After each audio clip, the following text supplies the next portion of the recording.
Սիրելիներս, այսօր մի փոքր ես մի ուղերձ ունեմ, ինչպես տեսնում եք, մեր հովիվը Հայաստանում է, ինքը ջերմ բարևներ և կարոտներ է փոխանցել եկեղեցուն։ Այսօրվա սիրելիներս ուղերձը, որ ուզում եմ ասել, որ իմ սրտի մեջ շատ վառվում է, հետևիր Աստծուն, այսպես եմ վերնագրել։ Գիտեք, և ուզում եմ Աստվածաշնչից մի օրինակ եմ վերցրել, այն ինձ թվում է, որ բոլորդ կարդացել եք այդ գիրքը, դա Ռութի գիրքն է, իսկ այն մարդիկ, ովքեր չեն կարդացել, ուղղակի ոգևորում եմ ձեզ, ոգեշնչում եմ ձեզ, կարդացեք այն, շատ հետաքրքիր գիրք է, այն կառուցողական գիրք է։ Գիտեք, այս պատմությունը սկսվում այսպես, գրված է, որ Իսրայելում բարձրանում է ծայրահեղ աղքատություն և մեծ սով։ Եվ Ելիգմելեք անունով մի մարդ որոշում է կայացնում վերցնել իրեն ընտանիքը և գնալ։ Գիտեք, որպեսզի մենք կարողանանք հասկանալ այս գիրքը, մեզ անհրաժեշտ է, որ մենք իմանանք, որ ժամանակների մասին է խոսում Աստվածաշունչը։ Եվ գիտեք, առաջի գլխի և առաջի իսկ խոսքից Աստվածաշունչը ասում է, որ սա տեղի էր ունենում դատավորների դատավարության ժամանակ։ Եվ դա նշանակում էր, որ սիրելիներս, Իսրայելը արդեն գտնվում էր խոստմունքի երկրում։ Այն երկրում, որ Տերը ասել էր, որ օրհնված է լինելու և բխելու է կաթ և մեղր։ Ուրեմն, մինչև շարունակեմ այս պատմությունը, ուզում եմ մի փոքր մենք տեղափոխվենք դեպի ժամանակներով, դեպի այն ժամանակաշրջանը, երբ որ Իսրայելը ինքը գտնվում էր գերության մեջ։ Գիտեք, Աստվածաշունչը ասում է, որ ժողովուրդը բարձրացրեց մեծ աղաղակ և աղոթք, որովհետև նրանք արդեն էլ չէին կարողանում, շատ ծանր իրավիճակ էր իրանց մոտ։ Եվ գրված է, որ Աստված լսեց այդ աղաղակը, լսեց Աստված ժողովրդի աղաղակը, սիրելիներս, և նա մի հատ մեծ ծրագիր կազմեց, որպեսզի գա և փրկի, օգնի, օրհնի։ Եվ գիտեք, նա գալիս է Մովսեսի մոտ, բերելով այդ ծրագիրը և բերում է նաև մի պայման։ Նա ասում է, որ կա մի պայման և այս պայմանի միջոցով ես կարող եմ միայն օգնել։ Դա այն պայմանն էր, սիրելիներս, որ Աստված ասեց, որ դու պետք է լինես իմը և ես պիտի լինեմ քոնը, դու պիտի լինես իմ ժողովուրդը։ Հասկանում եք, սա շատ կարևոր է։ Եվ գրված է, որ Իսրայելը համաձայնվեց, նա ընդունեց այդ առաջարկը։ Եվ երբ որ նրանք գտնվում էին անապատում, Աստված բացեց այս պայմանագրի կետերը, որը դարձավ իրանց համար պատվիրանները, և այն հաստատվեց օրենքով, որ այդ պետք է պահեին նրանք, որ օրհնված լինեին, սա էր այն պայմանը։ Գիտեք, մենք գիտենք, որ այն ժամանակ մարդիկ ապրում էին կլաններով, մի ուրիշ ձև կարող ենք ասել ապրում էր Իսրայելը, գիտենք, որ ապրում էր ցեղերով, որ նա ուներ 12 ցեղ։ Աստված այդ 12 ցեղին էլ, այդ 12 ցեղն էլ ունեին կոչում, կանչվածություն Աստծո կողմից, և բացի այն կանչվածությունը, որ իրանք ունեին, այդ համակարգը օգնում էր, որ նրանք լինեին միաբան։ Իհարկե, Աստված էր նրանց միացնում, բայց նաև երբ որ Աստված ուներ ուղերձ ժողովրդի համար, երբ որ բարձրանում էին դատավորները, որ պետք է Աստծուց ինչ-որ լուր ասեին, փոխանցեին ժողովրդին, այս համակարգը օգնում էր, որ ամեն մի տուն, ամեն մի ականջ լսեր Աստծո խոսքը, Եվ այստեղ ասում է, որ Ելիմելեքը վերցրեց իր ընտանիքը եւ գնաց Մովաբի երկիր։ Նա վեր կացավ, գնաց Բեթլեհեմից։ Գիտեք, Բեթլեհեմը թարգմանությունով նշանակում է հացի տուն։ Եվ նա ուղարկի հենց այնպես չէր կոչվում հացի տուն։ Նա կոչվում էր հացի տուն, որովհետև այն ժամանակ ամենաբերքատու բերի տարածքներից մեկն էր համարվում։ Այնտեղ հացը աճում էր առատորեն։ Եվ նրա դաշտերը հացահատիկներով եւ հացաբույսերով առատ էր։ Ես սիրելիներս գիտեմ, որ դուք բոլորդ գիտեք, որ Հիսուսը ինքը ծնվել է հացի տանը Բեթլեհեմում։ Ես գիտեմ, որ դուք գիտեք, որ նաև փրկության եւ խոստմունքի վայրը այն կոչվում, որ գրված է, որ Հիսուսն է կյանքի հացը։ Այս պատմությունը այնպես է, որ մենք տեսնում ենք, որ Մովաբի երկրում ամեն բան լավ էր։ Մենք կարող ենք ասել, որ խոստմունքի երկրից դուրս ամեն բան լավ էր։ Աշխարհում ամեն բան լավ էր, հա։ Սիրելիներս, մեր կյանքերում շատ լինում է, երբ որ բարձրանում են տարբեր տեսակի խնդիրներ, այնպիսի խնդիրներ, որ ուղղակի ուզում է շարժի քեզ, այնպես շարժի, որ դու կորցնես քո ով լինելը։ Բայց գիտեք, ամենաառաջինը մարդը ինչ պետք է անի, որ նա առաջինը չպետք է վազի աշխարհ եւ փնտրի այնտեղ հարցերի լուծումները։ Նա առաջինը հավատացյալ մարդը պետքա վազի Աստծո մոտ եւ Աստծուց փնտրի այդ հարցերի լուծումները, ծեծի Աստծո դռները, ծեծի։ Եվ գիտեք, Աստված ասում է, ես հավատարիմ եմ, Աստված բացում է դռները, Աստված խոսում է իր ժողովրդի հետ։ Սիրելիներս, այդ ժամանակները Աստված մեզանից սպասում է մեր հավատարմությունը, երբ որ մենք տարբեր փորձությունների մեջ ենք լինում։ Նա սպասում է մեզանից մեր նվիրվածությունը եւ վստահությունը, թե ինչքան ենք մենք վստահում իրան։ Միթե մենք կկորցնենք այդ վստահությունը, կպտտվենք նրանից, թե ամուր կբռնենք նրան։ Սա շատ կարևոր է։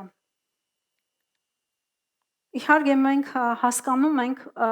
որ Մովաբի երկրում ամեն բան լավ էր, բայց մենք տեսնում ենք նաև այդ պատմության մեջ, որ սիրելիներս 3 գերեզման մնաց Մովաբի երկրում։ Եվ գիտեք, երբ որ մեր կյանքերում գալիս են փորձությունները, մենք կարող ենք 3 ձևի արձագանքել։ Մենք կարող ենք փախնել այդ խնդիրներից,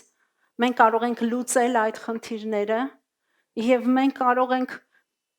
համակերպվել, հանդուրժել այդ խնդիրները։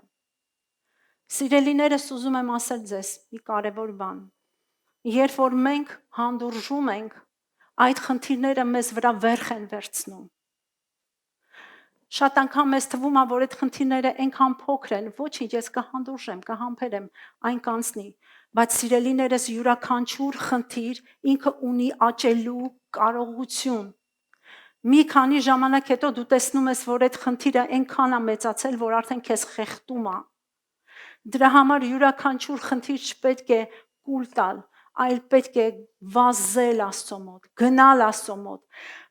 խնդրել իմաստություն եւ գիտություն եւ գրված է, որ ինչպես որ Իսրայելի ժողովուրդը աղաղակեց, Աստված լսեց, մեր Տերը ականջներ ունի, նա լսում է ամեն մի իր զավակի աղաղակը, խնդրվածքը, սա շատ կարևոր է։ Գիտեք, երբ որ մենք փախնում ենք խնդիրից, մենք չենք կարող հասկանալ, թե ինչ է Տերը ցանկանում անել մեր մեջ, այն իրավիճակի մեջ, երբ որ մենք այն իրավիճակում, երբ որ ինչի մեջ որ մենք կանք։ Աստված ամենաառաջինը աշխատում է մեր ներսի մարդու հետ։ Մենք սա պիտի իմանանք, որ ինչ ուզում է լինի, ամենաառաջինը Աստված ասում է նայի քեզ։ Առաջինը մենք պետք է սա տեսնենք։ Եվ հետո սիրելիներս նաև մենք շատ անգամ փախնում ենք պատասխանատվությունից, ծուլանում ենք եւ այս ամեն ինչը բերում է մեծ հետևանքների։ Ինչա Տերը մեզ ցանկանում սովորացնել սիրելիներս։ Իրականում Աստված ուզում է, որ մենք, երբ որ մենք այդ հարցերը լուծում ենք, այդ խնդիրները դառնում են մեր ծառաները, ոչ թե մեր տերերը։ Հասկանում եք, սա շատ կարևոր է, որ երբ որ իրավիճակը քեզ չի թելադրում եւ չի կառավարում քեզ, այլ դու ես ամեն իրավիճակը կառավարում, սա շատ կարևոր է։ Եվ գիտեք, այդ ամեն ինչը եւ մեր հաղթանակները դառնում են մեզ համար փորձառություններ, որպեսզի մենք ավելի ուժեղ կանգնենք հավատքի մեջ, որովհետեւ մենք տեսնում ենք, որ Աստված տվեց այդ հաղթանակը եւ քայլել առաջ։ Իհարկե Ելիմելեքը ինքը ոչ ճիշտ վարվեց, երբ որ ինքը վերցրեց իրեն ընտանիքը եւ գնաց աշխարհ։ Գիտեք, դու կարող ես ասել աշխարհ մի փոքր այն չի, բայց ասեմ ձեզ, որ այն ժամանակ Մովաբը աշխարհն էր։ Որովհետև Աստված, եթե դուք հիշում եք, երբ որ Աստված տալիս էր երկիրը ժողովրդին, նա քաղաքներ կար, որ ասում էր չկպնես ոչ մի բանի, պիղծ են այդ ամենը, վառի ամեն բան, չթողնես ոչ մի բան, մինայի որ էդի գեղեցիկ է, հարստությունը եւ այլն, կենթանի է, ինչա, Տերն ասում էր վառի, դրանք պիղծ են, դրանք մեղք են, մի կպի։ Եվ Աստված այդ ձևով մաքրեց երկիրը, ստեղծվեց այնպիսի մի մթնոլորտ, որ Աստված կարողանում էր գալ, այցելել իր ժողովուրդը, լինել իր ժողովրդի հետ։ Մենք պիտի հասկանանք, որ մեր կյանքերում ինչ էլ ուզում է տեղի ունենա, ինչ ուզում է լինի, մենք չպետք է փախնենք Աստծո տնից, որովհետև ամենաապահով տեղը դա Աստծո տունն է, եւ ամենաապահով բանը դա անել Աստծո կամքը։ Սա է ամենաապահով տեղը, սիրելիներս։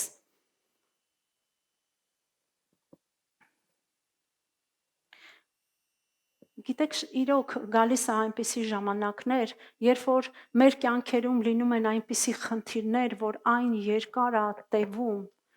եւ գալիս է հուզվածություն մեզ վրա, հոգնում ենք, թուլանում ենք, եւ շատ անգամ ինձ հետ էլ է եղել, եւ շատերից եմ լսել, որ ասում են, վայ, այնքան կուզեի փախնեի, գնայի, մոռանայի, կանգներ ժամանակը, միայն թե այս ամեն ինչը էլ չլիներ։ Բայց սիրելիներս, ուզում եմ այսօր ձեզ ոգևորել, ոգեշնչել, որ Աստված մեզ համար խոստմունք ունի։ Այս ժամանակների մեջ Աստված մեզ հետ խոսում է, եւ ուզում եմ, որ մենք իրար հետ նայենք Եսայա մարգարեության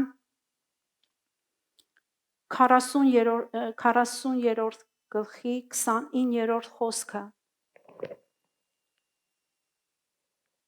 Գրված է. նա է հոգնածներին ուժ տվողը եւ նա կարողություն չունեցողին զորությունն է շատացնում։ Սիրելիներս, Աստված մեզ խոստմունք է տվել, որ երբ որ մենք հոգնած կլինենք, Աստված մեզ ուժ կտա, մեր կարողությունը կշատացնի, եւ սա միայն այստեղը չի, Աստվածաշունչը լիքն է, լիք խոստմունքով է, այսպիսի խոստմունքներով։ Ես ուզում եմ ձեզ համար կարդամ երկրորդ Մնացորդաց 16:9, այստեղ էլ նույնը ասում, որովհետև Տիրոջ աչքերը դիտում են բոլոր երկիրը, որ զորացնե նրանց, որոնց սիրտը ուղիղ է։ Տեսեք, Աստված ուղարկի չի նայում, տեսնում հենց այնպես, նա նպատակով է նայում, որ զորացնի իրեն զավակներին, այն մարդկանց, ում որ սիրտը ուղիղ է։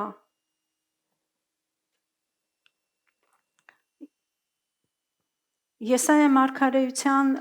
40-ի 30-րդ խոսքից ուզում եմ կարդալ, այսպես ասում. եւ երիտասարդները կհոգնեն եւ կվաստակեն եւ ընտիրները թուլությունով կթուլանան։ Գիտեք, այս խոսքը, որ կարդում եմ, ես sense մի հատ պատկեր եմ տեսնում, երիտասարդները, այն մարդիկ են, ովքեր ուժով լիքն են։ Նրանք ուժով լիքն են եւ Աստծո խոսքն ասում է նրանք կհոգնեն։ Եվ այստեղ նորից ասում է ընտիրները եւ ընտիրները ես տեսնում եմ այնպիսի մի երիտասարդներին, որոնք պարապած են, որոնք նայում ես այնքան sense ուժ կա, նրանք ասում է թուլությունով կթուլանան։ Բա ումնա հաղթանակը Եվ շարունակությունը 31-րդ խոսքը այսպես ասում. բայց Տիրոջ ապավինողները կնորոգվեն ուժով, թևերով վեր կսլանան, արծիվների պես կվազեն եւ չեն վաստակի, կգնան եւ չեն հոգնի։ Հալելույա։ Գիտեք, սիրելիներս, Աստված մի պայման ասում, որ եթե ապավինես, վստահես իրան, ոչ թե որ փախնես, պաղկվես կամ մանգաս ով քեզ կօգնի, ինչ կանի, ոնց կլինի, այլ որ դու ապավինես իրան, վստահես իրան, որ իմանաս, որ ինքը քո ձեռքը բռնել է, երբեք ինքը քեզ չի թողնելու։ Դու պետք է դա տեսնես։ Եվ Աստված հավատարիմ է, ինքը մեր ձեռքը երբեք չի թողում, մենք ենք թողում Աստծո ձեռքը։ Տերը չի թողում։ Գիտեք, հենց այնպես չի, որ այստեղ Աստվածաշունչը ասում է արծիվների պես վեր կսլանան։ Ինչի է նա վերցնում այս օրինակը, որովհետև արծիվը այնպիսի մի թռչուն է, որ ամենաբարձրն է թռնում։ Եվ դա գիտեք ինչն է, դա հավատքի մակարդակն է, երբ որ քո հավատքը բարձրացնում ես դեպի Աստված, քո վստահությունը եւ դու այնպես ես սլանում բարձր, այնպես բարձր ես լինում, որ դու ես նայում իրավիճակը, դու ես վերահսկում ամեն բան եւ ինչքան դու բարձր ես լինում, այնքան այդ ամեն մի խնդիրը ինքը փոքրանում է եւ չի լինում ձեր ոչ մեկի կյանքի մեջ։ Հալելույա։ Գիտեք, նաև ուզում եմ նշել, որ հավատքը ինքը հնազանդ է Աստծո խոսքին։ Մարդիկ, որոնք ասում են, ես ունեմ հավատք, բայց չգիտեն Աստծուն, չեն ճանաչում Աստծո խոսքը, նրանք չեն կարող ունենալ այն հավատքը, որ Աստված է ուզում տեսնի։ Եվ շատ անգամ, երբ որ մարդիկ գալիս են ջարդված, եւ ասում են, ես հավատում եի, բայց դու տեսնում ես, որ նրա մեջ չկա խոսքը, որ իրան տարել է, անցկացնի այդ դժվարությունները, այդ խոչընդոտները, այդ պայքարների մեջ չկա, չի եղել։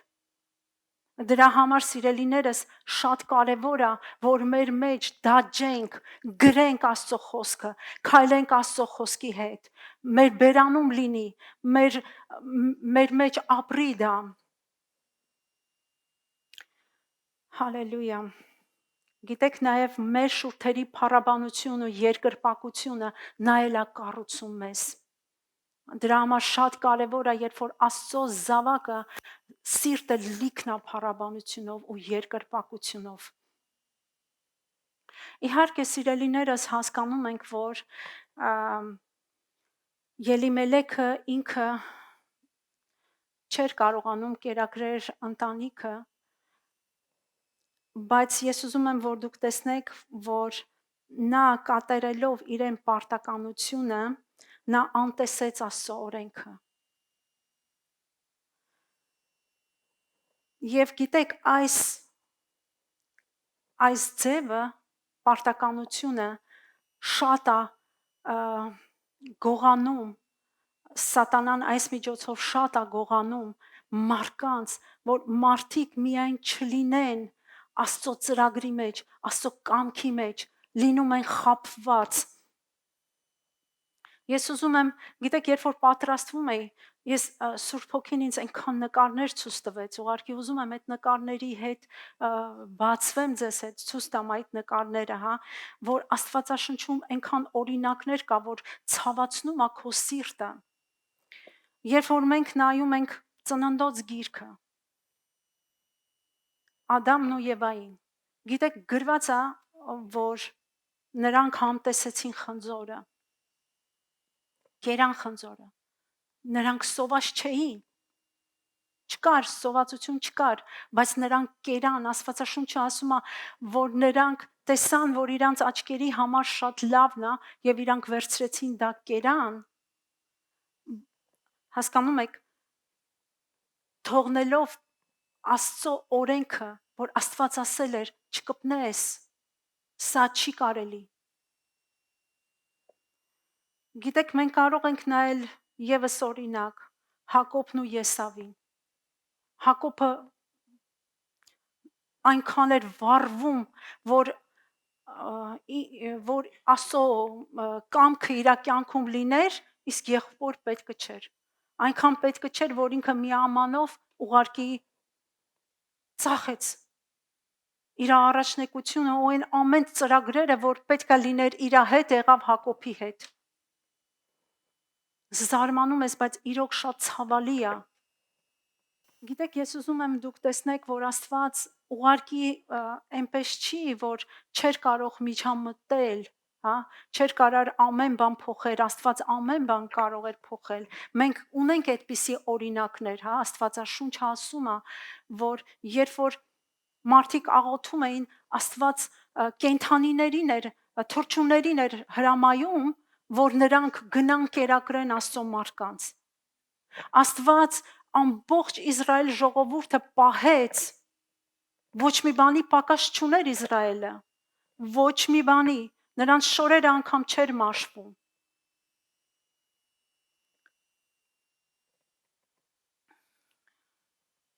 Մենք գիտենք Իսահակի նաև պատմությունը, երբ որ երաշտ էր եղել, նա Աստծուց խոսք ուզեց եւ հավատքով ցանեց, շատերն ասում էին, «Էս ինչ բաներ ես անում»։ Բայց նա օրհնվեց, որովհետև հավատքով արեց եւ Աստծո խոսքը վերցնելով արեց իր կյանքի մեջ։ Գիտեք, ուզում եմ, որ դուք տեսնեք մի հատ կարևոր եւս մի պատմություն, որ ինձ ոգևորում է ուղարկի։ Հիսուսի պատմությունը, երբ որ Հիսուսը վերցրեց 40 օր ծոմ։ Գիտեք, Սատանան ինքը չեկավ այն ժամանակ, երբ որ Հիսուսը մի շաբաթ էր պահել։ Գրված է, Սատանան եկավ այն ժամանակ, երբ որ Հիսուսը արդեն հուծված էր, ուժասպառ էր եղել, նա սոված էր։ Եվ գիտեք ինչ ասեց Սատանան։ Եթե Աստծո որդին ես, ասա թողես քարը հաց լինի։ Եվ գիտեք ինչն է ինձ ուղարկի սենց ոգևորում, որ մեր Աստվածը ջարդում է Սատանայի գլուխը։ Նա ասում է միայն հացով չի, որ մարդը կապրի, այլ ամեն խոսքով Աստծո, որ դուրս է գալիս Աստծո բերանից մեր կյանքերի համար։ Այդ խոսքով է ապրում մարդը։ Հալելույա։ Փառք մեր Աստծուն։ Գիտեք, Ելիմելեխը ինքը փախավ երկրից մի բանի համար, որ ինքը չմահանա սովից,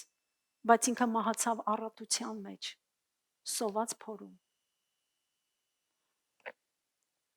Գիտեք, ցավալին որն է, որ ես պրոստը համոզված եմ, որ Ելիմելեխը ինքը գիտեր իրանց պատմությունը։ Ինքը գիտեր, որ Մովաբի երկիրը թշնամի երկիր էր։ Եթե դուք հիշում եք, երբ որ Իսրայելը դուրս էր եկել եւ գնում էր Քանանի երկիրը, նրանք պետք է անցնեին ճանապարհ, որ գնային Քանանի երկիրը եւ ինչ է տեղի ունենում, Մովաբացիները արգելում են, թույլ չեն տալիս։ Հենց Մովաբացիք էին, որ իրանց կանանց ուղարկեցին, որպեսզի մեղքի մեջ գցեն, շնության մեջ գցեն Իսրայելի տղամարդկանց։ Եվ գիտեք, Աստվածաշունչը ասում է 18 տարի նրանց ձեռքի տիրապետության տակ էին, նրանք գրավել էին Իսրայելը եւ նրանք գտնվում էին նրանց տիրապետության տակ։ Հասկանում եք։ Եվ գիտեք, այս ամենը այսպես չի վերջանում։ Մենք տեսնում ենք, որ այդ երիտասարդները ամուսնանում են մովաբացի աղջիկների հետ, որը չէր թույլատրվում։ Գիտեք, Աստվածաշունչը իհարկե չի խոսում նրա մասին, որ Նոյեմին համաձայն էր իր ամուսնու հետ, թե ոչ, բայց սիրելիներս, մենք մի բան ենք տեսնում, որ ամեն դժվարությունները, այդ տառապանքը Նոյեմին այդ կինը կրեց իր վրա։ Ինքը թաղեց իրեն ամուսնուն եւ երկու որդիներին եւ այդ տանջանքը, այդ ցավը ինքն էր կրում։ Գիտեք, հիմա մի փոքր ուզում եմ սենց նայենք մեր հայկական ընտանիքները։ Գիտեք, մեր հայերը մի քիչ սիրում են հումոր անել, շատ անգամ սենց բան են ասում կանանց մասին, ասում են կնոջ մազերը երկար է, խելքը կարճ է, ասում են մի լսի, կամ ասում են Եվայցեղ, բաներ էին ասում, շատ բաներ էին ասում կանանց մասին։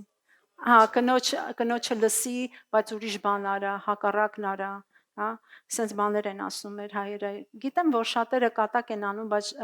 կան ընտանիքներ, որ իհարկե այդ ամեն ինչը հələ որ կա եւ դա ցավալի է։ Ուզում եմ ասել մի բան սիրելիս, որ Աստված կնոջը ստեղծեց տղամարդու մեջից եւ այն տղամարդը, որը չի հարգում իր կնոջը, չի սիրում իր կնոջը, նա չի սիրում իր մարմինը։ Եվ Աստված ասում է, որ իմաստուն կինը կկառուցի իր տունը։ Գիտեք, իհարկե շեշտը այստեղ իմաստությունն է եւ ով է այդ իմաստուն կինը։ Դա այն կինն է, որը ինքը հարաբերություն ունի Աստծո հետ, որ իր խորհրդատուն Աստված է, որ նա գնում է Աստծո մոտ, որ խորհուրդ վերցնի, որ Աստված իր հետ շփվի, որ ինքը այդ ամենը վերցնի ու բերի իր տունը կառուցելու համար։ Եվ այսպիսի կանանց լավ է որ լսել։ Ամեն։ Հալելույա։ Գիտեք, խիստ տղամարդկանց ձեռքերում կինը հնազանդ է, բայց ոչ համաձայն։ Շատ անգամ կինը ասում է սուս մնամ, բայց սրտի մեջ ինքը համաձայն չի իր ամուսնու հետ։ Եվ դա էլ է շատ վատ։ Գիտեք, այս պատմությունը շատ լավ է վերջանում։ Աստծո ասում է, որ Աստված այցելեց Իսրայելը, այցելեց իր ժողովրդին։ Գրված է, որ Աստված հզոր թագավորը, աշխարհի տիրակալը, նա գալիս է երկիրը մանգալու, տեսնելու, մտնում է Բեթլեհեմ, տեսնելով, ասում է շատ ապրեք, դուք անցաք այդ փորձությունը, հավատարիմ մնալով եւ նա լցնում է հացի տունը առատությունով։ Գիտեք, ես մի փոքր իմ բառերով եմ շատացրել եմ այն ինչ որ Աստծո խոսքի մեջ գրված է, որ Աստված ինքը եկավ, տեսավ եւ օրհնեց։ Տեսավ ինչը, տեսավ հավատարմությունը եւ օրհնեց։ Եվ մեր կյանքերում էլ, երբ որ մենք անցնում ենք այդ փորձությունները, մեր հավատարմությունը Աստված տենալով, ինքը լցնում է մեր կարիքները, հոգում է մեր կարիքները։ Սիրելիներս, հիմա մի փոքր ուզում եմ, որ մենք նայենք Նոյեմիին, որպես կիսուր, որովհետև գիտեք, Աստվածաշունչը բացում է իրեն արժանապատվությունը։ Ինչպես գիտենք մենք, որ Նոյեմին սիրելիներս ուներ երկու հարս, մեկի անունը Ռութ էր, մյուսի անունը Որփա։ Եվ գիտեք, կարծես բացվել էր օրենքի սահմաններում հնարավորություն, որ այս աղջիկները ազատվեն այդ կիսուրից։ Հեռանան, գնան իրենց հայրական տուն, նորից ամուսնանան եւ ունենան իրանց կանանցի երջանկությունը, ունենան երեխաներ, ամուսին,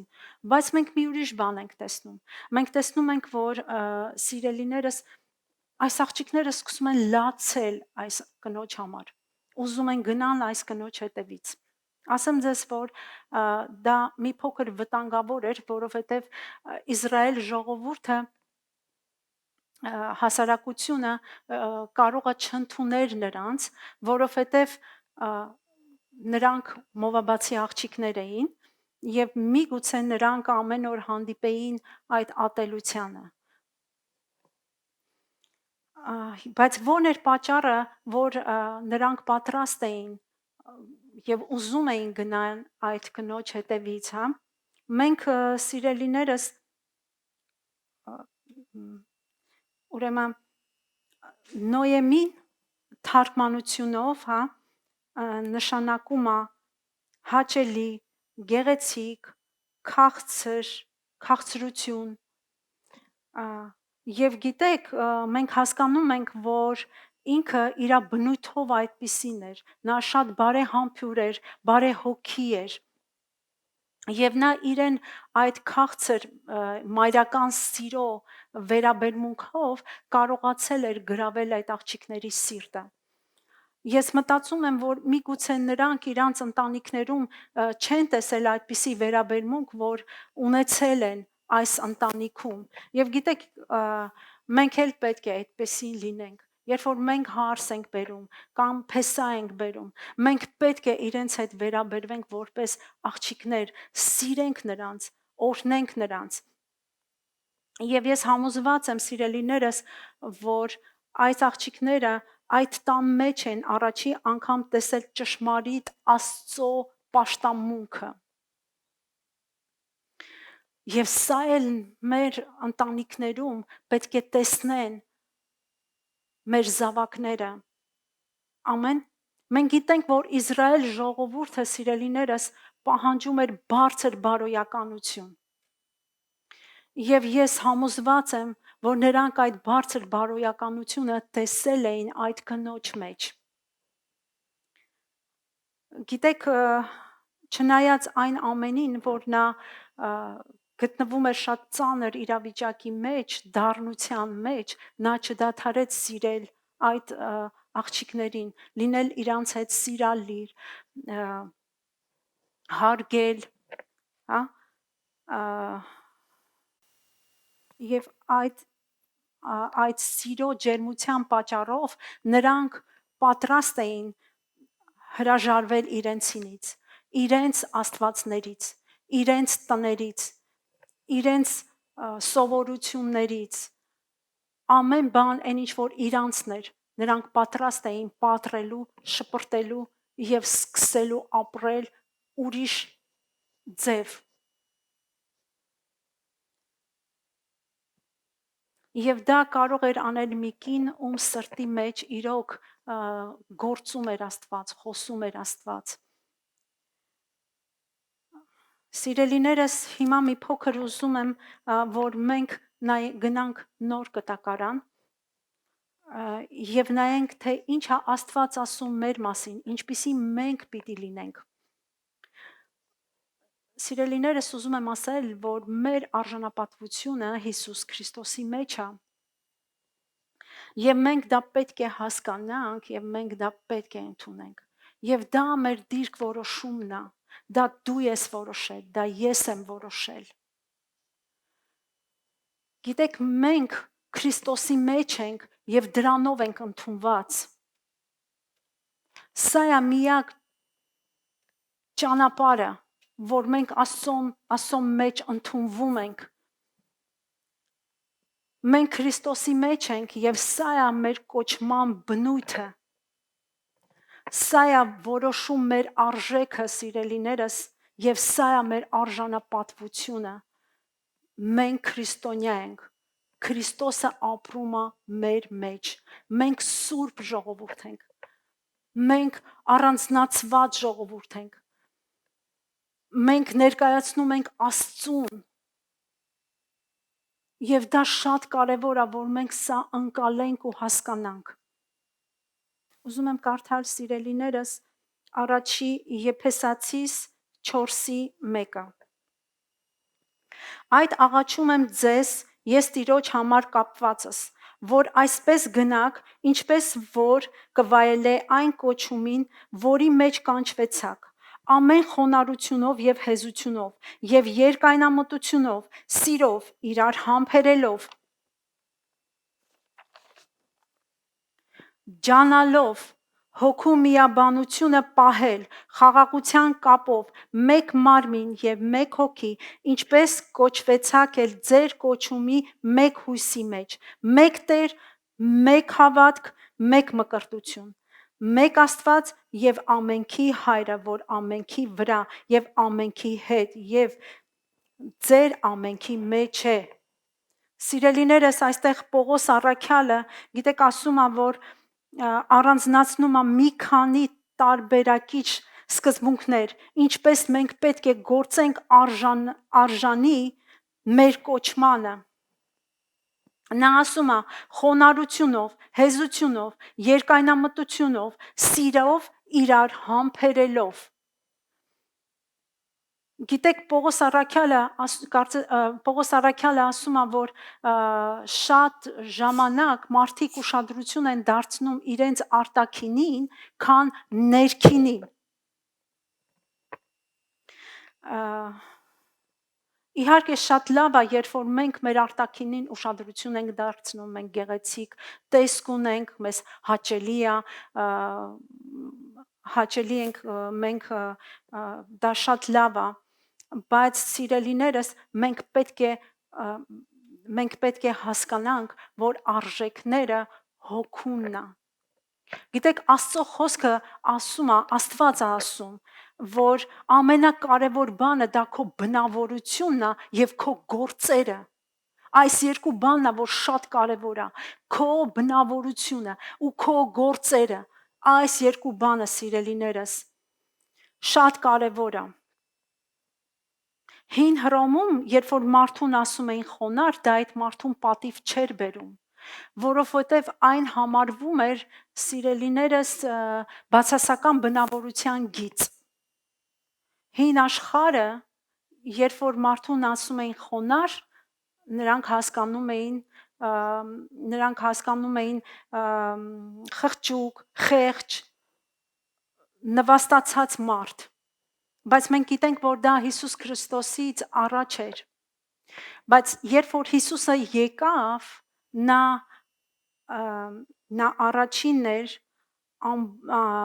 առաջինն էր բոլոր մեծ փիլիսոփաներից եւ մեծ ուսուցիչներից, երբ որ նա ցույց տվեց երեխային եւ բերեց օրինակելի օրինակը։ Մենք գիտենք,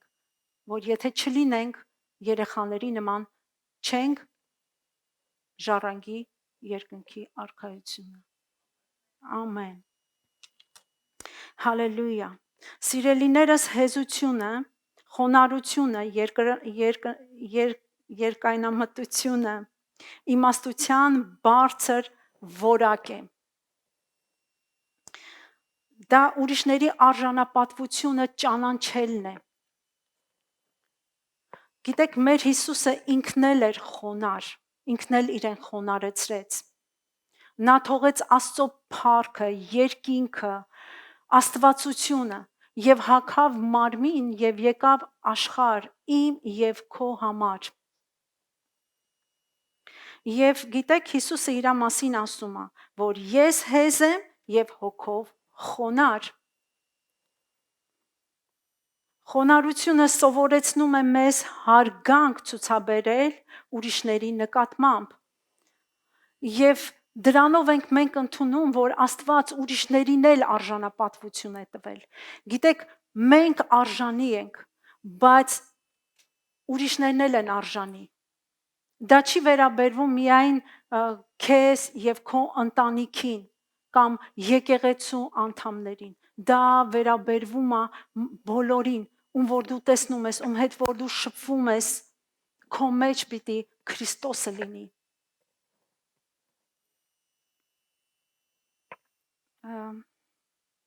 Խոնարհությունը դա նաև խելամտություն է։ Գիտեք, Պողոս առաքյալը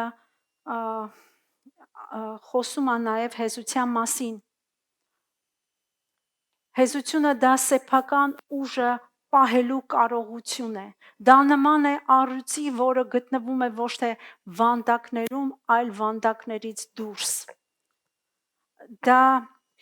Հեզությունը դա ուժեղ անհատականության հատկություն է, որ կարող է լինել իր տերը, բայց օգնել ուրիշներին, ծառայել ուրիշներին։ Սիրելիներս, ուզում եմ նայենք համբերությանը, ինչ բան է համբերությունը։ Գիտեք, համբերությունը դա շատ կարևոր է յուրաքանչյուր մարդու համար։ Այն մարդիկ, ովքեր չունեն համբերություն, նրանք վտանգավոր մարդիկ են։ Եվ դա ներքին ուժ է, որը օգնում է մեզ, երբ որ մենք անցնում ենք տարբեր տեսակի փորձությունների ժամանակ, ծանր իրավիճակների մեջ, որ չկոտրվենք, բայց մնանք հաստատուն։ Սա է համբերությունը։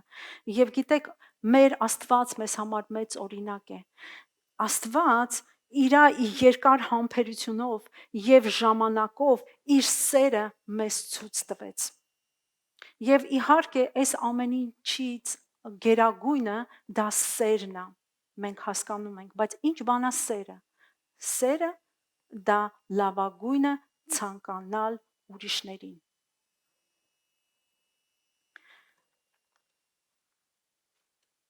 Եվ այս հատկությունները հիմք են հանդիսանում այն քրիստոնեական կոչումին, որին արժանի ենք ես եւ դու։ Գիտեք, Պողոս առաքյալը օգտագործում է խնդրվածքի բարձր բառ, հա, նա չի ասում եթե կարաս կամ փորձի, նա ասում է աղաչում եմ ձեզ, արժանավայել գործեք, ինչպես որ կվայելե այն կոչումին, որի մեջ կանչվեցիք, այսինքն լինել քրիստոնյա։ Սիրելիներս, Պողոս առաքյալը կարծես ուզում ասի, որ եկեղեցու միաբանությունը կախված է այս որակից, որովհետև մեր բնավորությունը եւ եկեղեցու միաբանությունը կախված է մեր հոգևոր հասունությունից։ Ինչքան մենք հոգևոր ենք, ինչքան մեր մեջ ձևավորված է Աստծո պտուղները, մենք գիտենք, որ դա Սուրբ Հոգու պտուղներն է, այնքան մենք միաբան ենք իրար հետ։ Եկեղեցին միաբան է իրար հետ։ Սուրբ Գիրքը մեզ նաև, սիրելիներս, կոչ է անում աճել Քրիստոսի ամբողջ հասակը։ Երբ որ մենք չենք կանգնում, այլ զբաղվում ենք մեր բնավորության հետ, կերտում ենք մեր մեջ Քրիստոսին, աշխատում ենք մեր հետ, երբ որ մեզ նեղացնում են, մեզ ցավացնում են, բայց մենք չենք ուզում ես պատասխանես, բայց կանգնում ես, որովհետև հասկանում ես, որ դու չես կարող վարվես այդ ձևով։ Եվ կամաց դու սկսում ես ապրել քրիստոնավայել։